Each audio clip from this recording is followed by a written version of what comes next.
Hi guys, ಈ ವಿಡಿಯೋದಲ್ಲಿ ಗುಡ್ಡದ ಮೇಲ್ಗಡೆ ಎಷ್ಟು ಜಿಯೋ 5G ನೆಟ್ವರ್ಕ್ ಬರುತ್ತೆ ಹಾಗೆ ಇಂಟರ್ನೆಟ್ ಸ್ಪೀಡ್ ಎಷ್ಟು ಸಿಗುತ್ತೆ ಅಂತ ನೋಡೋಣ. ಈ ಟೆಸ್ಟ್ ಮಾಡ್ತಾ ಇರುವ ಲೊಕೇಶನ್ ಇಂದ ಟವರ್ ಸುಮಾರು 8 ರಿಂದ 10 ಕಿಲೋಮೀಟರ್ ಡಿಸ್ಟೆನ್ಸ್ ಅಲ್ಲಿ ಇದೆ. ಆದ್ರೆ ಟವರ್ ಮತ್ತೆ ಇವಾಗ ನಾವು ಚೆಕ್ ಮಾಡ್ತಾ ಇರೋದು ಆಲ್ಮೋಸ್ಟ್ ಸೇಮ್ ಹೈಟ್ ಇದೆ ಅನ್ಕೊಂಡಿದ್ದೀನಿ. ಅದಕ್ಕೆ ಈ ಅಂಟೆನಾವನ್ನ ಸುಮಾರು 4 ರಿಂದ 5 ಫೀಟ್ ಹೈಟ್ ಅಷ್ಟೇ ಉದ್ದದ ಕಟ್ಟಿಗೆಗೆ ಈ ಕ್ಲ್ಯಾಂಪ್ ಹಾಕಿ ಫಿಟ್ ಮಾಡ್ಕೊಳ್ಳಲಾಗಿದೆ. ಗೈಸ್, ಈ ರೀತಿಯ mobile network solution system related videos ನೋಡೋದಕ್ಕೆ ಪ್ಲೀಸ್ ಚಾನಲ್ ಅನ್ನ ಸಬ್ಸ್ಕ್ರೈಬ್ ಮಾಡ್ಕೊಳ್ಳಿ. ಹಾಗೆ ಈ ವಿಡಿಯೋ ಇಷ್ಟ ಆದರೆ ದಯವಿಟ್ಟು ಒಂದು ಲೈಕ್ ಕೊಡಿ. ಗೈಸ್, ಇವಾಗ ನಾವಿರೋದು ಮಲೆನಾಡು ಪ್ರದೇಶ. ಇಲ್ಲಿ ಸಿಕ್ಕಾಪಟ್ಟೆ ಹಿಲ್ ಸ್ಟೇಷನ್ ಮತ್ತು ಫಾರೆಸ್ಟ್ ಏರಿಯಾ. ಒಂದ್ಸಲ ಸೀನ್ಸನ್ನು ನೋಡ್ಕೊಂಡು ಬಂದ್ಬಿಡಿ. ಇವಾಗ ಇಲ್ಲಿ ಮಾನ್ಸೂನ್ ಸ್ಟಾರ್ಟ್ ಆಗಿದೆ. ಎಲ್ಲಿ ನೋಡಿದ್ರು ಹಸಿರಾಗಿ ಕಂಗೊಳಿಸ್ತಾ ಇದೆ. ಬನ್ನಿ ಒಂದ್ಸಲ ಈ ವ್ಯೂ ಅನ್ನು ನೋಡೋಣ.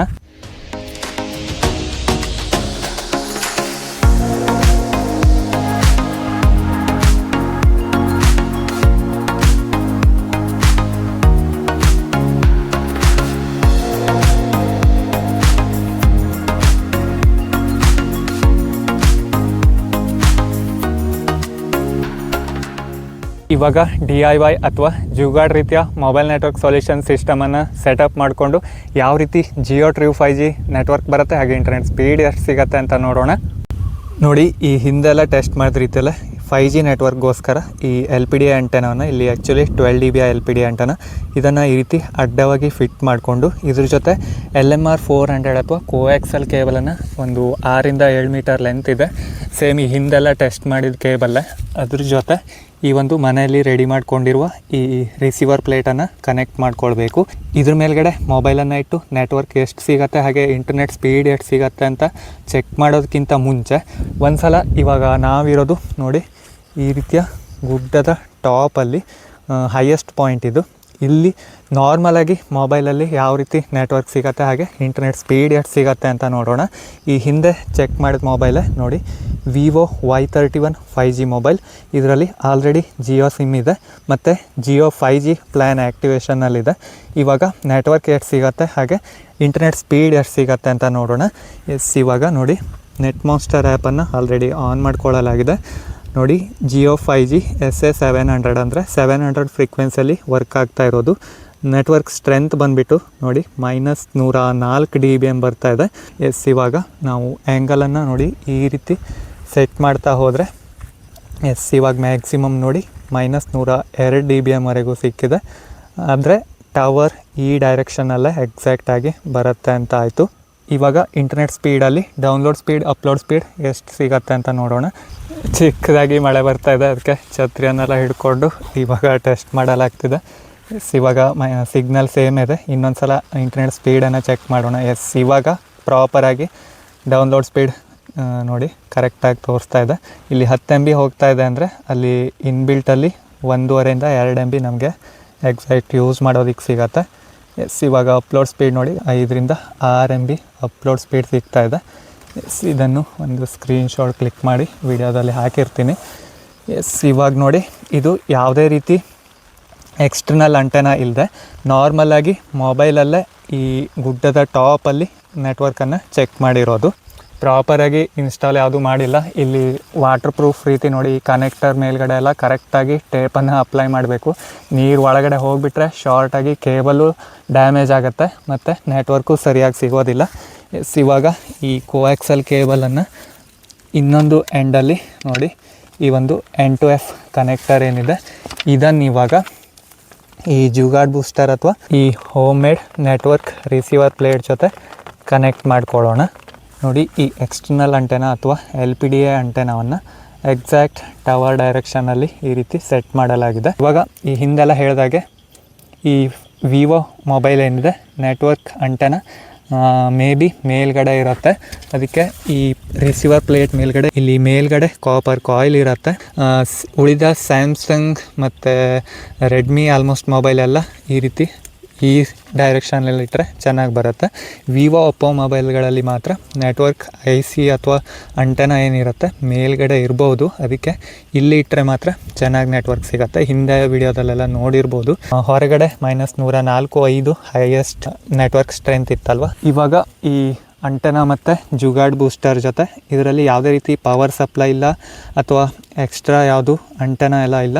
ಜಸ್ಟ್ ಹೊರಗಡೆ ಒಂದು LPD ಆಂಟೆನಾ ಮತ್ತು ಕೋಆಕ್ಸಲ್ ಕೇಬಲ್, ಈ ಒಂದು ರಿಸೀವರ್ ಪ್ಲೇಟ್, ಇವು ಮೂರೇ ಐಟಮ್ ಇರೋದು. ಎಸ್, ಇವಾಗ ಫ್ಲೈಟ್ ಮೋಡನ್ನು ಆಫ್ ಮಾಡ್ತಾ ಇದ್ದೀನಿ. So finally Jio true 5G ಬಂದಿದೆ. VNR ಕೂಡ ಸ್ಟೇಬಲ್ ಆಗಿದೆ, ಯಾವುದೇ ರೀತಿ ಚೇಂಜಸ್ ಇಲ್ಲ. ಫೈನಲಿ ನೆಟ್ವರ್ಕ್ ಸ್ಟ್ರೆಂತ್ ನೋಡಿ 98 dBm ಬರ್ತಾ ಇದೆ. ಕೆಲವೊಂದು ಈ ಪ್ಲೇಟ್ನಲ್ಲಿ ಡಿಸೈನು ಹೆಚ್ಚು ಕಡಿಮೆ ಆದರೂ ನೆಟ್ವರ್ಕ್ ವೇರಿ ಆಗುತ್ತೆ. ಈ ಒಂದು ರಿಸೀವರ್ ಪ್ಲೇಟಲ್ಲಿ ನೋಡಿ 97 dBmವರೆಗೂ ಬರ್ತಾ ಇದೆ. ಒಂದು ಸಲ ಸ್ಕ್ರೀನ್ಶಾಟ್ ಕ್ಲಿಕ್ ಮಾಡಿರ್ತೀನಿ. ಆಮೇಲೆ ಇಂಟರ್ನೆಟ್ ಸ್ಪೀಡನ್ನು ಒಂದು ಸಲ ಚೆಕ್ ಮಾಡಿ ನೋಡಿಬಿಡೋಣ. ಸೇಮ್ ಗೂಗಲಲ್ಲಿ ಸ್ಪೀಡ್ ಟೆಸ್ಟ್ ಅಂತ ಕೊಟ್ಟು ರನ್ ಸ್ಪೀಡ್ ಟೆಸ್ಟ್ ಅಥವಾ ಗೂಗಲ್ ಫೈಬರ್ ಅವರದ್ದೇ ಒಂದು ಟೆಸ್ಟ್ ಇದೆ. ಇದರಲ್ಲಿ ಇನ್ನೂ ಚೆನ್ನಾಗಿ ಬರುತ್ತೆ, ಆದರೆ ಇದರಲ್ಲಿ ಕ್ವಿಕ್ ಬರೋದ್ರಿಂದ ಇದರಲ್ಲೇ ಒಂದು ಸಲ ಚೆಕ್ ಮಾಡೋಣ. ಎಸ್ ನೋಡಿ, ಡೌನ್ಲೋಡ್ ಸ್ಪೀಡ್ ಆವಾಗ ಜಸ್ಟ್ ಕೈಯಲ್ಲಿ ಹಿಡಿದ್ರೆ ಎಷ್ಟು ಬರ್ತಾಯಿತ್ತೋ ಅದೇ ಸ್ಪೀಡ್ ಬರ್ತಾಯಿದೆ. 12-13 MB ಡೌನ್ಲೋಡ್ ಸ್ಪೀಡ್ ಸಿಗ್ತಾಯಿದೆ. ಎಸ್, ಇವಾಗ ಅಪ್ಲೋಡ್ ಸ್ಪೀಡ್ ನೋಡಿ ಚೆಕ್ ಆಗ್ತಾಯಿದೆ. ಎಸ್, 5-6 MB, ಅಷ್ಟೊಂದು ಹೈಯೆಸ್ಟ್ ಇಂಟರ್ನೆಟ್ ಸ್ಪೀಡ್ ಏನೂ ಸಿಕ್ಕಿಲ್ಲ. ಈ ಪ್ಲೇಟ್ ಮೇ ಬಿ ಒಳಗಡೆ ಕಾಯಿಲ್ ಮಾಡಿರೋದು ಚೆನ್ನಾಗಿ ಬಂದಿಲ್ಲ ಅಂತ ಕಾಣಿಸುತ್ತೆ. ಅದಕ್ಕೆ ಇನ್ನೊಂದು ಪ್ಲೇಟ್ ಈ ಹಿಂದೆನೂ ಟೆಸ್ಟ್ ಮಾಡಿದ್ದಲ್ವ, ಈ ಒಂದು ಪ್ಲೇಟಲ್ಲಿ ಟ್ರೈ ಮಾಡಿ ನೋಡೋಣ. ಇದನ್ನು ಡಿಸ್ಕನೆಕ್ಟ್ ಮಾಡಿ ಈ ಪ್ಲೇಟ್ ಜೊತೆ ಕನೆಕ್ಟ್ ಮಾಡ್ತಾಯಿದ್ದೀನಿ. ಇವಾಗ ನೋಡಿ, ಈ ಒಂದು ರಿಸೀವರ್ ಪ್ಲೇಟ್ ಜೊತೆ ಡಿಸ್ಕನೆಕ್ಟ್ ಮಾಡಿ ಈ ಒಂದು ರಿಸೀವರ್ ಜೊತೆ ಕನೆಕ್ಟ್ ಮಾಡಿದ್ದೀನಿ. ಸೇಮೇ ಇದೆ. ಎಸ್, 5G ನೆಟ್ವರ್ಕ್ ಬಂದಿದೆ. ನೆಟ್ವರ್ಕ್ ಸ್ಟ್ರೆಂತ್ -106 -107 dBm ಬಂದಿದೆ. ಈ ಪ್ಲೇಟಲ್ಲಿ ಹೈಯೆಸ್ಟ್ 97-98 dBm ಬರ್ತಾಯಿತ್ತು. ಆದರೆ ಇದರಲ್ಲಿ ನೋಡಿ ಸ್ವಲ್ಪ ನೆಟ್ವರ್ಕ್ ಜಾಸ್ತಿನೇ ಆಗಿದೆ. ಇಲ್ಲಿ ಸ್ವಲ್ಪ ಅಡ್ಜಸ್ಟ್ ಮಾಡೋದು ಇರುತ್ತೆ. ಎಸ್ ನೋಡಿ, 103 dBm ಬಂದಿದೆ. ಇನ್ನೊಂದು ಈ ಅಂಟನ ಡೈರೆಕ್ಷನ್ನು ಚೇಂಜ್ ಆಗಿಬಿಟ್ಟಿದೆ ನೋಡಿ, ಹೈಯೆಸ್ಟ್. ಮತ್ತು ಇಲ್ಲಿ ಟವರ್ ಈ ಕಡೆ ಇರೋದು, ನಾವು ಜಾಸ್ತಿ ಈ ಡೈರೆಕ್ಷನಲ್ಲಿ ತೀರಿಸಿರೋದ್ರಿಂದ ನೆಟ್ವರ್ಕ್ ಸರಿಯಾಗಿಲ್ಲ. ಇವಾಗ ನೋಡಿ 100 dBm 99 dBmವರೆಗೆ ಬರ್ತಾಯಿದೆ. ಎಲ್ಲಿ ಹೈಯೆಸ್ಟ್ ನೆಟ್ವರ್ಕ್ ನಂಬರ್ ಕಡಿಮೆ ಆಗುತ್ತೋ ಆ ಡೈರೆಕ್ಷನಲ್ಲೇ ಟವರ್ ಎಕ್ಸಾಕ್ಟ್ ಸಿಕ್ಕಿದೆ ಅಂತ ಕನ್ಫರ್ಮ್ ಆಗುತ್ತೆ. ಎಸ್, ಇವಾಗ ನೋಡಿ ಒಂದು ಸಲ ಫೈನಲ್ ಮಾಡಾಗಿದೆ. ಇಲ್ಲಿ ನೆಟ್ವರ್ಕ್ ಸ್ಟ್ರೆಂತ್ 98 dBm ಬಂದಿದೆ. ಆದರೂ ಒಂದು 2-3 ಡಿಜಿಟ್ ಅಷ್ಟೇ ಹೆಚ್ಚು ಕಡಿಮೆ ಆಗಿರೋದು. ಈ ಪ್ಲೇಟಲ್ಲೂ ಒಂದು ನೆಟ್ವರ್ಕ್ ಬಂದಿರೋದು 199 ಆಯಿತು. ಇದನ್ನು ಒಂದು ಸ್ಕ್ರೀನ್ಶಾಟ್ ಕ್ಲಿಕ್ ಮಾಡಿ ಇಟ್ಕೊಳ್ತೀನಿ. ಇವಾಗ ಇಂಟರ್ನೆಟ್ ಸ್ಪೀಡ್ ಈ ಪ್ಲೇಟಲ್ಲಿ ಎಷ್ಟು ಸಿಗುತ್ತೆ ಅಂತ ನೋಡಿಬಿಡೋಣ. ಸ್ಪೀಡ್ ಟೆಸ್ಟ್ ಅಂತ ಕೊಡ್ತಾಯಿದ್ದೀನಿ, ಮತ್ತು ಈ ರನ್ ಸ್ಪೀಡ್ ಟೆಸ್ಟಲ್ಲೇ ಚೆಕ್ ಮಾಡೋಣ. ಎಸ್, ಡೌನ್ಲೋಡ್ ಸ್ಪೀಡು ಅಷ್ಟೊಂದು ಚೆನ್ನಾಗಿ ಹೋಗಿಲ್ಲ. 12 MBವರೆಗೇನೋ ಅದು ಟಚ್ ಆಗಿತ್ತು. ಎಸ್, ಇದು ಟಚ್ ಆಗಿದೆ. Yes, 12 MB. Download speed almost same ಬಂದಿದೆ. ಈಗ ಅಪ್ಲೋಡ್ ಸ್ಪೀಡ್ ಏನಾದರೂ ಇಂಪ್ರೂವ್ ಆಗುತ್ತಾ ನೋಡೋಣ. ಎಸ್ ನೋಡಿ, 6-7 MB ಹೋಗ್ತಾ ಇದೆ.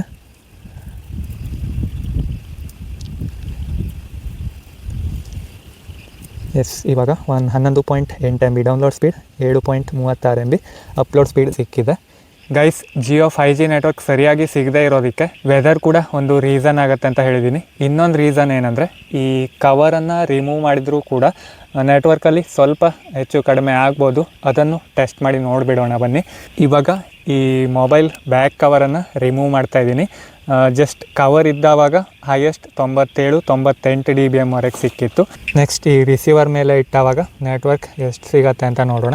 ಎಸ್, ಇದ್ರ ಮೇಲ್ಗಡೆ ಇಡ್ತಿದ್ದ ಹಾಗೆ 5G ಆಟೋಮೆಟಿಕ್ ಬಂದಿದೆ. ಫುಲ್ ನೆಟ್ವರ್ಕೇ ಇದೆ. ಇವಾಗ ಸ್ಟ್ರೆಂತ್ ಎಷ್ಟಿದೆ ಅಂತ ಮೇಯ್ನಾಗಿ ನೋಡಬೇಕು. ನೆಟ್ ಮಾನ್ಸ್ಟರ್ ಆ್ಯಪಲ್ಲಿ ರನ್ನಿಂಗಲ್ಲೇ ಇದೆ. ಎಸ್, ನೋಡಿ 99 dBm ಇದೆ. ಸ್ವಲ್ಪ ಅಡ್ಜಸ್ಟ್ಮೆಂಟ್ ಮಾಡಿ ನೋಡೋಣ. ಯಾವುದೇ ಚೇಂಜಸ್ ಆಗಿಲ್ಲ. ಇವಾಗ ಸ್ಪೀಡ್ ಟೆಸ್ಟ್ ಒಂದು ಮಾಡಿ ನೋಡಿಬಿಡೋಣ. ಇದರಲ್ಲಿ 2-3 ಟೆಸ್ಟಿಂಗ್ ಆಗಿದೆ. ಇವಾಗ ಈ ಗೂಗಲ್ ಫೈಬರ್ ಸ್ಪೀಡ್ ಟೆಸ್ಟಲ್ಲಿ ಚೆಕ್ ಮಾಡಿ ನೋಡಿಬಿಡೋಣ. ಇಲ್ಲಿ ಸ್ವಲ್ಪ ಟೈಮ್ ಡಿಲೇ ಆಗುತ್ತೆ. ಇಲ್ಲಿ ಗೋ ಅಂತ ಕ್ಲಿಕ್ ಮಾಡ್ತಾಯಿದ್ದೀನಿ. ಇದು ನಾರ್ಮಲಾಗಿ ಕರೆಕ್ಟಾಗಿ ಸ್ಪೀಡ್ ತೋರಿಸುತ್ತೆ. ಎಸ್, ಡೌನ್ಲೋಡ್ ಸ್ಪೀಡ್ ನೋಡಿ 9-10 MB ಟಚ್ ಆಗ್ತಾಯಿದೆ. ಇನ್ಬಿಲ್ಟ್ ಮೊಬೈಲಲ್ಲಿ 1.5-2 MBವರೆಗೆ ನಾವು ಇಂಟರ್ನೆಟ್ಟನ್ನು ಯೂಸ್ ಮಾಡ್ಬೋದು. ಎಸ್ ನೋಡಿ, 12 MB. ಇವಾಗ ಅಪ್ಲೋಡ್ ಸ್ಪೀಡ್ ಚೆಕ್ ಆಗುತ್ತೆ. ಎಸ್, ಇವಾಗ ನೋಡಿ ಡೌನ್ಲೋಡ್ ಸ್ಪೀಡ್ ಅಪ್ಲೋಡ್ ಸ್ಪೀಡ್ ಕರೆಕ್ಟಾಗಿ ಮ್ಯಾಚ್ ಆಗ್ತಾಯಿದೆ. 11 MBವರೆಗೆ ಹೋಗ್ತಾಯಿದೆ. ಸುಮಾರು 1.5 MB ಅಷ್ಟು ನಮಗೆ ಅಪ್ಲೋಡ್ ಸ್ಪೀಡ್ ಕೂಡ ಸಿಗ್ತಾಯಿದೆ. ಮೋಡ ಬಂದು ಮತ್ತು ಚಿಕ್ಕದಾಗಿ ಗಾಳಿ ಎಲ್ಲ ಬೀಸಿದ್ರೆ ಸ್ವಲ್ಪ ವೇರಿ ಆಗ್ತಾ ಇರುತ್ತೆ. ಇಲ್ಲಿ ಸಿಕ್ಕಾಪಟ್ಟೆ ಟವರಿಂದ ದೂರ ಇರೋದು ಮತ್ತು ಇಲ್ಲಿ ಕೇಬಲ್ ಲೆಂತು ಸ್ವಲ್ಪ ಜಾಸ್ತಿ ಆಗಿರೋದ್ರಿಂದ ಸ್ವಲ್ಪ ನೆಟ್ವರ್ಕ್ ಲಾಸ್ ಆಗುತ್ತೆ. ಇಂಟರ್ನೆಟ್ ಸ್ಪೀಡ್ ಎಷ್ಟು ಸಿಗುತ್ತೆ ಅಂತ ಲೈವ್ ಆಗೇ ನೋಡಿದ್ದೀರಾ. ಯಾವುದೇ ರೀತಿ ಎಡಿಟ್ ಮಾಡಿರ್ತೀನಿ ವಿಡಿಯೋ ಲಾಂಗ್ ಆಗುತ್ತೆ ಅಂತ, ಆದರೆ ಯಾವುದೇ ರೀತಿ ಫೇಕ್ ಏನೂ ಇಲ್ಲ. ಒಂದು ಮಳೆ ಬರ್ತಾ ಇದ್ದರೆ ಅಥವಾ ಕೈಯಲ್ಲೇ ಜಸ್ಟ್ ಮೇಲ್ಗಡೆ ಹಿಡ್ಕೊಂಡೆಲ್ಲ ಯೂಸ್ ಮಾಡೋದು ಕಷ್ಟ. ಈ ಒಂದು ಸೆಟಪ್ ಮಾಡಿಕೊಂಡ್ರೆ ಇದ್ರ ಮೇಲ್ಗಡೆನೇ ಇಟ್ಕೊಂಡು ನಾವು ಈಸಿಯಾಗಿ ಯೂಸ್ ಮಾಡ್ಕೊಳ್ಬೋದು. ಮನೆಯಿಂದ ಸುಮಾರು ಇಲ್ಲಿಗೆ 1 ಕಿಲೋಮೀಟ್ರ್ ಮೇಲ್ಗಡೆ ಆಗುತ್ತೆ. ಯಾರೂ ಈ ರೀತಿ ಪ್ಲೇಟ್ ಅಥವಾ ಕೇಬಲ್ ಅಂಟೆನವನ್ನೆಲ್ಲ ಹೊತ್ಕೊಂಡು ಇಲ್ಲಿ ಮೇಲ್ಗಡೆ ಬಂದು ಯೂಸ್ ಮಾಡೋದಕ್ಕೆ ಇಷ್ಟಪಡೋದಿಲ್ಲ. ಆದರೆ ಈ ಒಂದು ಎಕ್ಸ್ಪೆರಿಮೆಂಟ್ಗೋಸ್ಕರ ನಾವು ಮಾಡಿರೋದು. ಮೇಲ್ಗಡೆ ಜಸ್ಟ್ ಮೊಬೈಲ್ ಯಾವುದೇ ರೀತಿ ಅಂಟೆನೆಲ್ಲ ಇಲ್ಲದೆ ಇದ್ರ ಜೊತೆ ಎಷ್ಟು ಸ್ಪೀಡ್ ಬರುತ್ತೋ ಸೇಮ್ ಅದೇ ಸ್ಪೀಡೇ ಸಿಕ್ಕಿದೆ ಅಂತ ಹೇಳ್ಬೋದು. ಒಂದು ಬೆನಿಫಿಟ್ ಏನಂದರೆ ನಾವು ನಿಂತ್ಕೊಂಡೆ ಮೊಬೈಲ್ ಕೈಯಲ್ಲಿ ಹಿಡ್ಕೊಂಡು ನೋವು ಬರುತ್ತೆ, ಅಥವಾ ತುಂಬ ಬಿಸಿಲಿದ್ರೆ ಅಥವಾ ಮಳೆನೂ ಬರ್ತಾಯಿದ್ರೆ ಯೂಸ್ ಮಾಡೋದಕ್ಕೆ ಕಷ್ಟ ಆಗುತ್ತಲ್ವ. ಆದರೆ ಈ ರೀತಿಯ ಅಂಟೆನ ಅಥವಾ ಕೇಬಲನ್ನು ಸೆಟಪ್ ಮಾಡಿಕೊಂಡು ಈ ಪ್ಲೇಟ್ ಮೇಲ್ಗಡೆ ಇಟ್ಕೊಂಡ್ರೆ, ಇಲ್ಲೇ ಒಂದು ಚಿಕ್ಕ ಟೆಂಟನ್ನು ಮಾಡಿಕೊಂಡ್ರೆ ನಾವು ಆರಾಮಾಗಿ 5G ನೆಟ್ವರ್ಕ್ ಮನೇಲಿ ಸಿಕ್ಕಿಲ್ಲ ಅಂದರೆ ಈ ರೀತಿ ಮೇಲ್ಗಡೆನೂ ಯೂಸ್ ಮಾಡ್ಬೋದು. ಆದರೆ ಇಲ್ಲಿ ಫಾರೆಸ್ಟ್ ಏರಿಯಾ ಎಲ್ಲ ಆಗಿರೋದ್ರಿಂದ ಏನಾದರೂ ಕಾಡು ಪ್ರಾಣಿ ಎಲ್ಲ ಬರೋ ಚಾನ್ಸ್ ಇರುತ್ತೆ, ಅದೊಂದು ಎಚ್ಚರಿಕೆ ವಹಿಸ್ಕೊಳ್ಬೇಕು. ಈ ವಿಡಿಯೋ ಮಾಡ್ತಾ ಇರುವ ಲೊಕೇಶನಲ್ಲಿ ಅಷ್ಟೊಂದು ಕಾಡು ಪ್ರಾಣಿಗಳ ಭಯ ಏನಿಲ್ಲ, ಆದರೂ ರಾತ್ರಿ ಹೊತ್ತಲ್ಲ ಡೇಂಜರೇ. ಆದಷ್ಟು ಡೇ ಟೈಮಲ್ಲಿ ಇದನ್ನು ಯೂಸ್ ಮಾಡ್ಕೊಳ್ಬೋದು. ಸೊ ಫೈನಲಿ ಈ ವಿಡಿಯೋನ ಮಾಡ್ತಾ ಸುಮಾರು ಕತ್ಲೆ ಆಗಿಬಿಟ್ಟಿದೆ, ಮನೆಗೂ ಹೋಗಬೇಕು. ಸೊ ಫೈನಲಿ ಈ ಗುಡ್ಡದ ಮೇಲ್ಗಡೆ ಇಲ್ಲಿ ಸ್ಟಾಪಲ್ಲಿ ಬಂದು ಜಿಯೋ 5G ನೆಟ್ವರ್ಕ್ ಎಷ್ಟು ಸಿಗುತ್ತೆ, ಹಾಗೆ ಇಂಟರ್ನೆಟ್ ಸ್ಪೀಡ್ ಎಷ್ಟು ಸಿಗುತ್ತೆ ಅಂತ ತೋರಿಸಿದ್ದೀನಿ. ಈ ವಿಡಿಯೋ ಇಷ್ಟ ಆದರೆ ದಯವಿಟ್ಟು ಲೈಕ್ ಮಾಡಿ, ಶೇರ್ ಮಾಡಿ, ಹಾಗೆ ಚಾನಲನ್ನು ಸಬ್ಸ್ಕ್ರೈಬ್ ಮಾಡಿ. Thank you.